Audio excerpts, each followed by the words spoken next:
Acknowledgement of our access to digital technology and use of ESPN's platform for direct-to-consumer access. And we'll still have access to ESPN's many platforms, including the SEC network, and in 24, again, when in fully effect, we will be able to announce more game times earlier, like in the summer, so that our fans and our schools have the ability to plan well in advance of the season. In March of this year, our women's basketball student athletes and coaches were rightly outraged about the inequities that became apparent around the NCAA tournament in San Antonio. On June 21st, the Supreme Court issued its decision in the Alston case, making it clear that the status quo in college athletics is not an option. And on July 1st, student athletes began their activity around name, image, and likeness opportunity. All of that illustrates our reality that we must change. But as we think about change, we must also remember that not everything is broken around college sports. We need a reminder about the many positive realities that don't receive full or accurate attention. Because we need to understand what works well and what needs to be sustained as we look towards a future in this expectation of change. So let's start with the Olympics. According to the United States Olympic Committee and Paralympic Committee, there are 613 United States Olympians. 463 of those had a college athletics experience. And that will include 80 current or former SEC student athletes, and we're one of 3 conferences where all 14 of our universities will be represented by at least one Olympian. And there's not a football player among that group. Our national college sports system makes that happen. If you change college sports, you change our Olympic development and support system in this country. When we were faced with the economic fallout from a revised schedule, a delayed start, reduced fans, reduction in ticket sales, we didn't back away from our responsibilities. In fact, we as a conference stepped up. In the SEC, we did not have any sports dropped or discontinued in our athletics programs. And well before there was an NCAA rule introduced, our conference acted to assure those student athletes who decided to opt out of playing that they would retain their financial scholarship through their athletics program. The result was we had 185 student athletes opt out who enjoyed that support from their university.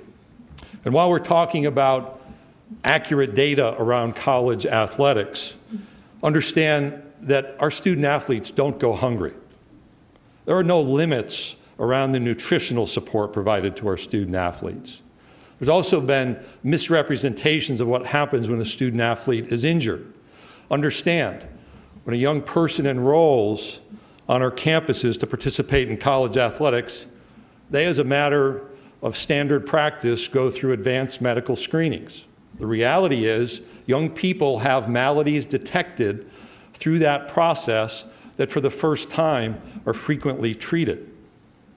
And when we have injuries in college sports, our student athletes have access to world-class physicians and the best rehabilitation support.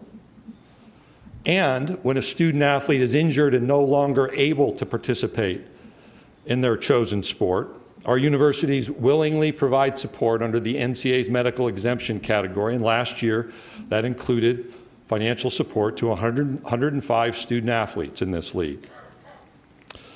In addition to the financial support provided to student athletes who are injured, unable to participate, or opted to not participate, we had 127 student athletes supported by SEC athletics departments whose eligibility was complete before they completed their undergraduate degree. They were welcomed back willingly by our programs, not because of a rule or government mandate, because that's how we care for young people. And in any year, there are more than 5,400 student athletes supported through an athletic scholarship in the Southeastern Conference. Of that group, we saw 67% of our teams access national championship postseason tournaments or playoffs. We had eight different universities with 9 teams earning national championships. So I'll clarify that. What that means is more than half of our universities, 8, celebrated their own national championship moment since January of this year. The SEC produced 12 Players of the Year from our 21 sports.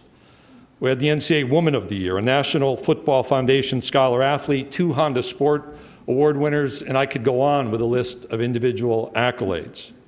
And this happened because we tried when it was difficult. And it happens because of the world-class support provided to offer incredible athletic and educational experiences in the Southeastern Conference. To make what happened last year take place, we had to create a conference-wide COVID testing program. That involved a third-party logistics and medical support team. It included nearly 350,000 COVID tests.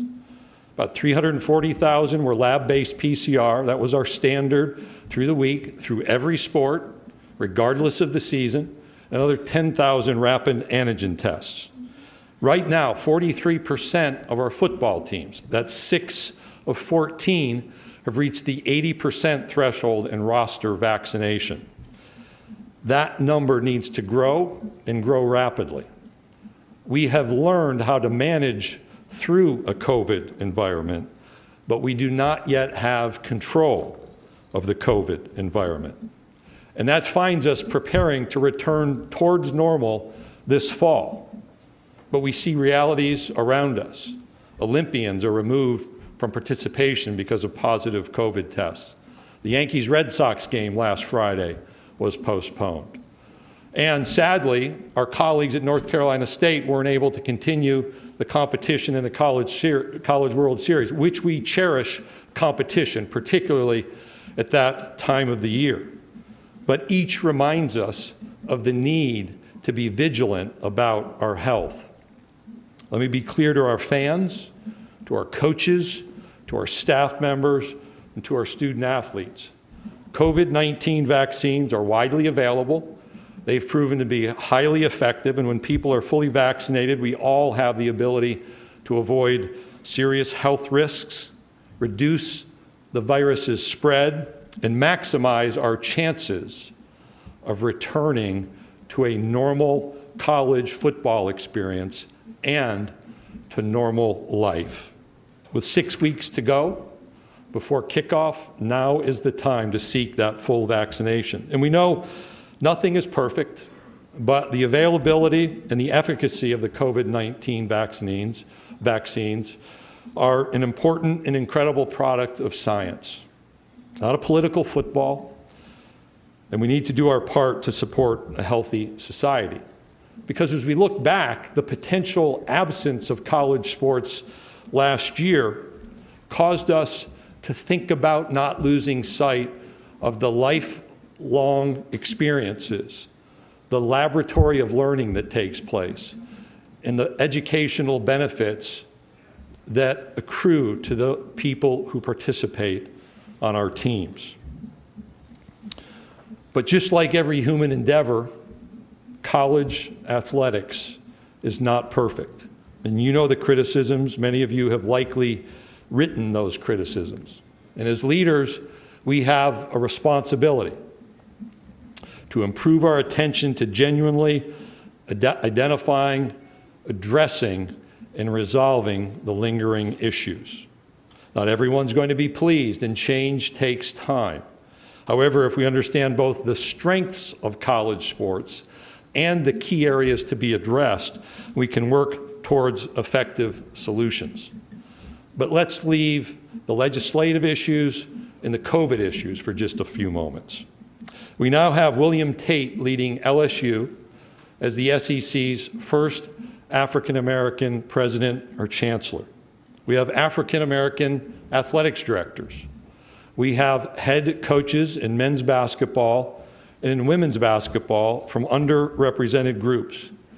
Yet after hiring 8 new head football coaches in the past 2 years in the SEC, we have no underrepresented group leading one of our football programs. We have no head coaches from underrepresented groups. It's a reality that has changed before, and it must change again. So in early June, our presidents and chancellors approved a new initiative to establish an expectation for athletics department hiring processes around key leadership roles, athletics directors, senior administrators, and head coaches. And while employment decisions are made not by the conference office, but by our campuses and their athletics departments, this change will bring a collaborative expectation where when these openings appear, we'll be in communication, sharing information about potentially viable candidates from historically underrepresented groups. To make certain our member institutions are fulfilling their expectations under this new policy, each year will be expected to provide a written certification to the commissioner about their efforts to include diverse candidates in their finalist pool, and we'll share this information with you a bit later today. But as times change, we find ourselves not celebrating first downs, touchdowns, or championships. Instead, we talk about litigation, about legislation, and about lobbying. We are in a transformative time, perhaps the most transformative time in the entire history of college sports. And there must be recognition that this transformation can't come from a set of siloed decisions. We have to understand the connection, the nuances, the implications, and the unimagined outcomes associated with decisions. So let's start first with a continuing point of criticism, and that's the economics of college sports. However, as we adjust to different economic expectations around college sports activity, we all must understand the reality associated with whatever direction emerges. As I talked about a moment ago, will there be a college-based Olympic development and support system? Will opportunities be reduced as our colleges and universities slim down their sports offerings? What's to be done with existing contractual, financial, and facility commitments? If a new economic model is to be imposed or created, how do we continue to maintain a focus on improving educational outcomes, maintaining widespread interest, and supporting broad-based programs? And how do we adjust college sports within the boundaries of antitrust law? Earlier, I mentioned a small piece of medical support for our student athletes and made that specific to how we function. But a few years ago, the Autonomy 5 conferences adopted an expectation, a requirement, that 2 years after a student athlete's participation, our universities provide medical support through financial support for those student athletes 2 years after they departed. Is that the right healthcare expectation for college athletics? If not, how should it change? Is it length of time? Is it substance of support? And even as more young people graduate from our programs, how do we meaningfully foster career transition? We have programs at the conference office to help facilitate that. How do we expand that? How do our campuses perhaps become more intentional and have more flexibility at facilitating that career transition? What attention is owed to transfers who seek a greener pasture but instead lose their scholarship opportunity? This year's transfer portal had over 1,600 FBS scholarship recipients enter. There are still 1,100 active in that portal. Across all Division I sports, over 13,000 entered and over 11,000 still remain. There's not enough information for me to explain that data, but we have a responsibility to dig deeper, because it's not good enough just to provide flexibility. We have to understand the impacts of our decision making. We also have to understand how to support an environment that provides more flexibility, permits legitimate transfers while holding to account those who tamper and want to turn college rosters into their personal recruiting grounds. In December, I sent a lengthy letter to the NCAA Division I Council. My purpose was to identify and make observations around the NCAA's enforcement and infractions process that I felt had to be addressed sooner rather than later. And in each observation, I offered at least some form of suggestion to help guide us forward. Perhaps not perfect suggestions, but something to be considered. Because we need to be clear, those accused of violations deserve a fair and timely outcome. And those who compete against those accused of violations deserve that same fair and timely outcome. And the national process for accountability must focus on issues of primary importance, with cases resolved in the most timely manner possible. And it's easy. In fact, I've been at fault. It's easy to criticize the NCAA.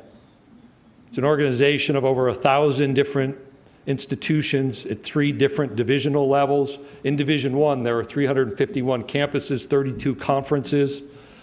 That's a difficult role. But I was pleased by President Emmert's call to reconsider the responsibilities of the National Office of Conferences and of campuses. While not knowing the path forward, we desire this necessary dialogue, as it remains important for college athletics to have an effective governing body. We have to move forward producing legally defensible, relevant results and regulations. We must recognize the expectations, demands, and pressures that are present on the campuses of this conference are not uniform across all of Division I. And expecting every conference to come together to debate, discuss, and produce effective decisions for everyone is not our modern reality. We must begin to adapt. And as we witness real-time adaptation to the new name, image, and likeness environment, our athletics programs are already properly supporting student athletes within the boundaries and expectations of state laws or of executive order. It's a complex task that's made challenging because everyone is operating according to different state laws. But the NCAA's temporary rules governing name, image, and likeness were a necessary reality. But those interim policies are no substitute for a uniform national standard.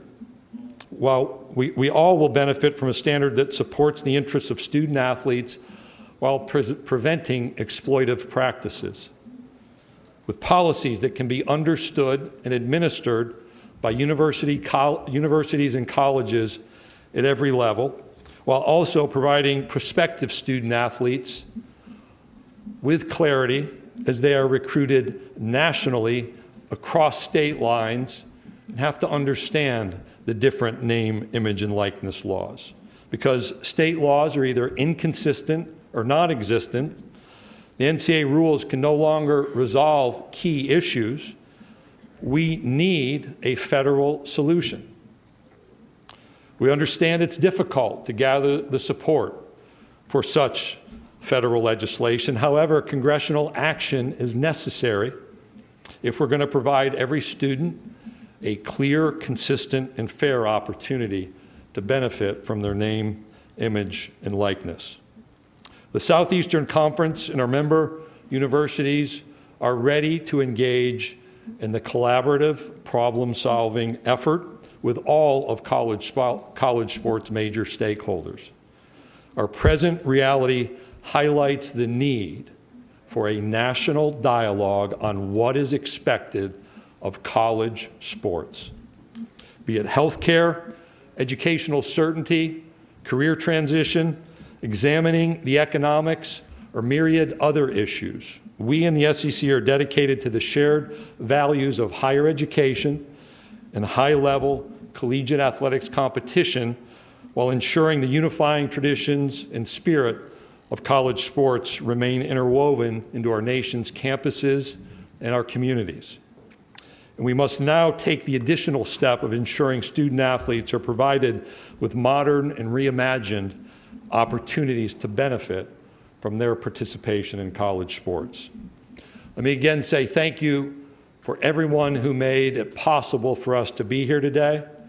Thank you for your flexibility. Since that date in March of 2020, when everything was going to Zoom, you remember, people weren't happy that we created that distance, but we did things that we had to do to make possible what we achieved. Our staff is here and ready to help through the remaining days. As is our tradition, I'm going to turn it over to Kevin, but I'm going to leave you with this one last reminder. The times are changing. It's not simply a song lyric, it's a reality. It is an uncomfortable reality, but that's how progress is made. Through it all, I remain convinced in the Southeastern Conference, our best days are still ahead. So Kevin, I'm going to grab a drink real quick, and I'm going to throw it to you. Thank you, Commissioner. If you have a question, please raise your hand. We have Savannah, Riley, and AJ. We'll bring a microphone to you. Again, if you'll please stand, give your name and affiliation when the microphone gets to you. So we're going to start right over here on my left, about 3/4 of the way back. Please stand and give your name and affiliation. Seth Emerson with The Athletic. Greg, last year with the postponements and moving around games, especially football, is that something that will not happen this year? Will you simply go, if a team cannot play, will they have a no contest or a forfeit? So let's just indicate like the realities we deal with. You hope not to have disruption, but hope is not a plan, is the great cliche. We still have roster minimums that exist, just like last year. What I've identified for consideration among our membership is we remove those roster minimums, and you're expected to play as scheduled. That means your team needs to be healthy to compete. And if not, that game won't be rescheduled. And thus, to dispose of the game, the forfeit word comes up at this point. That's not a policy, and what you see are the bookends now for decision making. We've not built in the kind of time we did last year, particularly at the end of the season, to accommodate disruption. And unless we're going to do that, our teams are going to have to be fully prepared to play their season as scheduled, which is why embedded in my remarks is the vaccination motivation. Okay, we'll go right here in the same section along the aisle. Good morning, Commissioner. Jacques Doucet, WAFB-TV in Baton Rouge. It's viewed that some SEC schools have a competitive and recruiting advantage over others because there is no uniform drug policy. Would the SEC benefit from a uniform drug policy?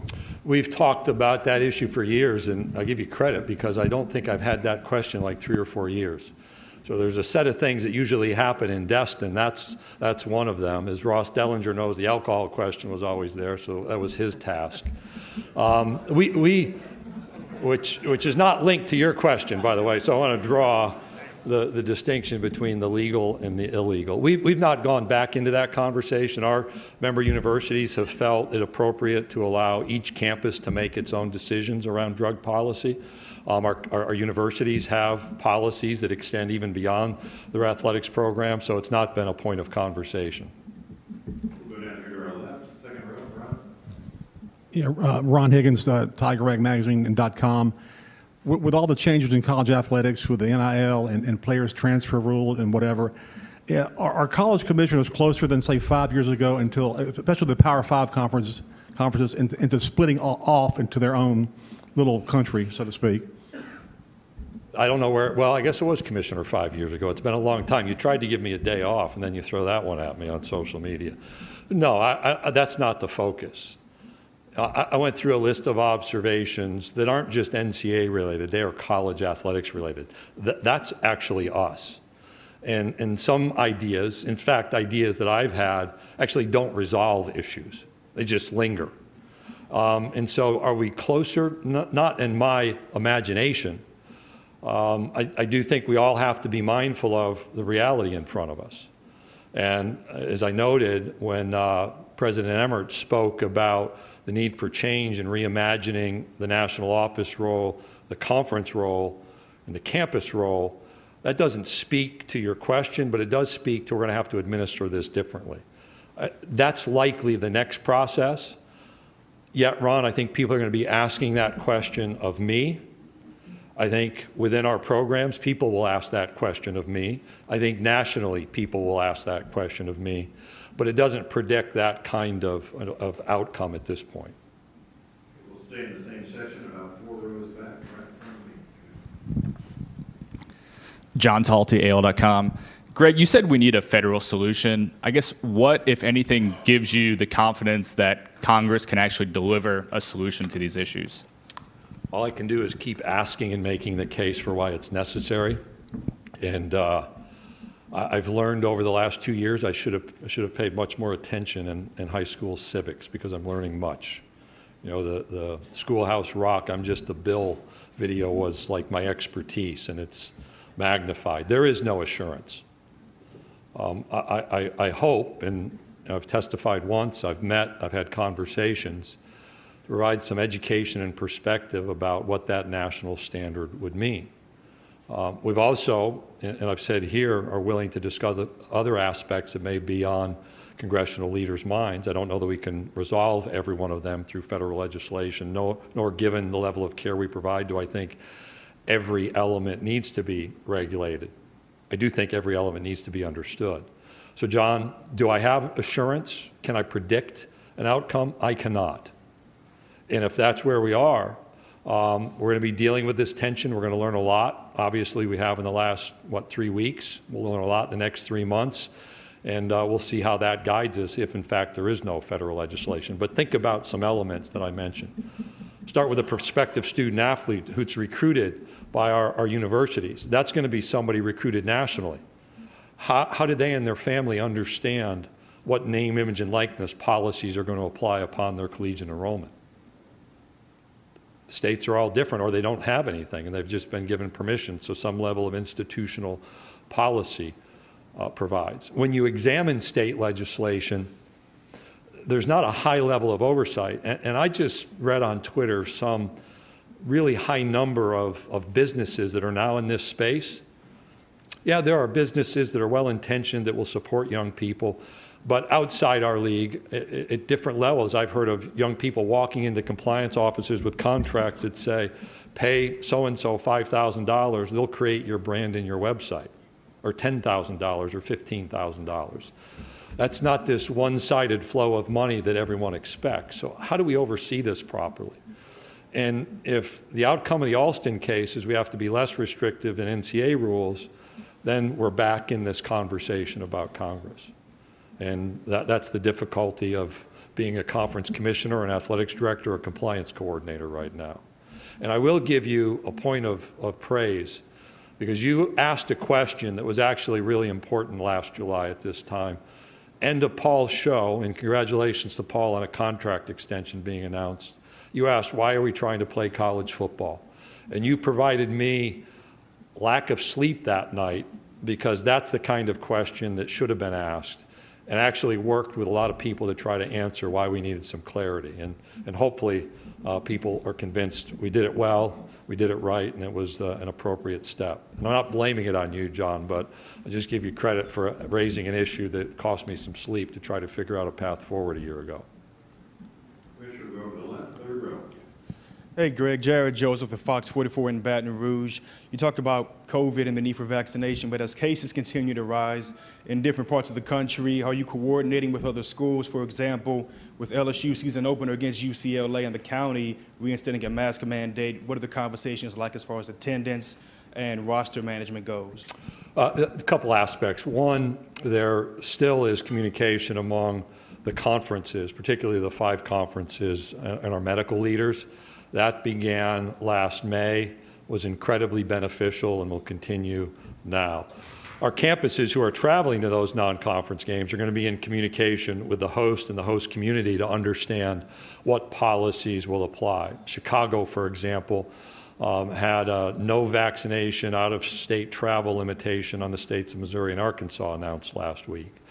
What we'll see, I expect, is municipalities and public health officials, perhaps at the state level, continuing to adjust, which brings me back to the mantra of last year, which is we're going to prepare to play the season as scheduled. And I'm convinced we'll move forward to the Labor Day weekend start, unlike last year. But we will have to adapt to the circumstances of COVID-19, of the virus. That's where I talk about we know how to manage through, but we don't have control of the COVID environment. We'll go to the far back left side of the room. Pardon me for not getting up, Commissioner. That's okay. We've got a strong enough relationship to understand each other. I don't have to stand and salute. I appreciate that. No one's done that yet, by the way. They should. Given President Emmert's comments and about many responsibilities falling more and more on the conferences at the conference level, will that include enforcement? What is the current status of NCAA enforcement? And given nobody seems to know exactly what the rules are until they're hashed out, is there still even a working enforcement staff? Oh, absolutely. In the midst of trying to make observations to move the process forward, Cecil, I've communicated in meetings and in settings, I think highly of John Duncan, the NCAA's president of enforcement. That's an incredibly difficult role. And the enforcement staff has a difficult role. So let's just take a step back. Let's understand, in 2018, the Commission on College Basketball introduced a new process, an independent review process. That process hasn't reduced outcomes from arrests made by the FBI in September of 2017. And some of those acts of alleged wrongdoing occurred back in 2016. So we're now 5 years removed without outcomes. We need outcomes, particularly from those high-profile matters. The enforcement staff, the Committee on Infractions, are still active because we have had matters resolved. I think there was one announced last week, didn't involve this conference. But we need to readjust our expectations. And if you look over time, there have been a set of individual working groups that have introduced change. So the Commission on College Basketball most recently, the Enforcement Working Group 10 years ago, there was a Duff report, there was a Lee Commission. How do those all connect? And the rhetoric around what we need is more aggressive penalties, I would argue doesn't work. What would work more effectively might be reduced penalties, but specific time expectations to implement those penalties while slimming down the focus to that which is of primary concern for the support of college athletics. I'll give an illustration. A college coach walks into a high school and has a conversation with a high school junior. We've had universities spend 6 figures defending coaches in that. We've had potential head coach suspensions for an interaction. If we want to foster a college-going culture through college athletics, why wouldn't we allow those conversations to take place in football? They can take place in different ways in basketball. Stop spending time, the opportunity cost associated with that enforcement, and focus on the primary issues. So yes, there is a role, incredibly hard job. I have a lot of respect for those leading in that work, but we have to have timely outcomes, particularly in high-profile matters. And I spoke of fair and timely, which I think is a two-way street in this process. Okay, as we get ready for the coaches and players, we'll take one final question here in the center aisle. Brandon Marcello, 24/7 Sports. Commissioner, you talk about a lot of these changes that need to be made and trying to make progress on that, but with so many different voices in the room and trying to get everybody on the same page, one, how do you get to that point where you get everybody in the same room and start making progress? And secondly, is there also an onus on, say, the commissioners and, for that matter, the university presidents who maybe haven't been as vocal as we have seen some commissioners? I'm not convinced you can put everyone in a room and have the needed outcomes. It doesn't mean everyone's just detached, but it may be that we have to first identify the principles for change, That informs some elements of change that brings about a process for change. As I said, I don't know the path forward. We have a responsibility, and almost to Cecil's question, as things are delegated, you take enforcement. You know, we had an investigator 20 years ago, or 15 years ago, or 17 years ago is when it stopped, because it didn't work effectively. The Pac-12 had its own process, kind of double jeopardy. That's gone away. So there are roles. In answering your question directly, I think some high-level thought focused on specific elements is at the core of this. And we can add, but we're not going to solve every problem and be able to legislate college athletics programs through the NCAA manual. We can govern some aspects, but 450 pages seems less relevant today than it ever has before. All right, thank you for your time, Commissioner. We'll be back with our first coach momentarily. I'll be back for my introductions, which I know you all cherish. You missed them last July.